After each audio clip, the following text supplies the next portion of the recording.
আপনার ভাগ্য যদি সঙ্গ না দেয় তাহলে ঝুলন পূর্ণিমার দিন এই কাজটি করুন। কি কাজ করবেন? আপনি প্রথমে শ্রীকৃষ্ণ এবং রাধাকে দোলনায় তো অবশ্যই ঝোলাবেন। ৫ দিন যে চলে, ৫ দিন দোলনায় ঝোলাবেন এবং ৫ দিন প্রত্যেক দিন এই প্রক্রিয়াটি যেটা বলছি এটা করবেন। এটা হচ্ছে প্রথমে কাঁচা দুধ, চন্দন, মধু, গঙ্গা জল এবং তার সঙ্গে গোলাপ জল এই সমস্ত মিশিয়ে আপনি ঘি দিয়ে এবং সমস্ত দিয়ে মিশিয়ে রাধাকৃষ্ণকে স্নান করাবেন, হলুদ রঙের বস্ত্র পরাবেন, হলুদ রঙের ফুল দেবেন এবং তার সঙ্গে তাকে নৈবেদ্য দেবেন, হলুদ রঙের দেবেন এবং বিভিন্ন প্রকারের মিষ্টি দেবেন এবং কৃষ্ণ যা ভালোবাসে, রাধাকৃষ্ণ যা ভালোবাসেন তাদেরকে সমস্ত ধরনের নৈবেদ্য দিয়ে পুজো করবেন এবং গীতা পাঠ বাড়িতে প্রত্যেক দিন করবেন।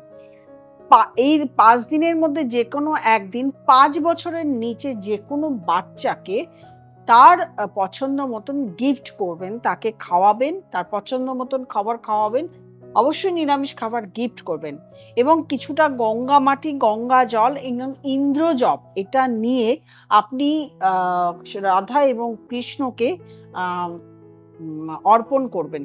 দেখবেন আপনার বাড়িতে কোনো রকম নেগেটিভ এনার্জি থাকবে না এবং ভাগ্যের দরজা আপনার খুলে যাচ্ছে।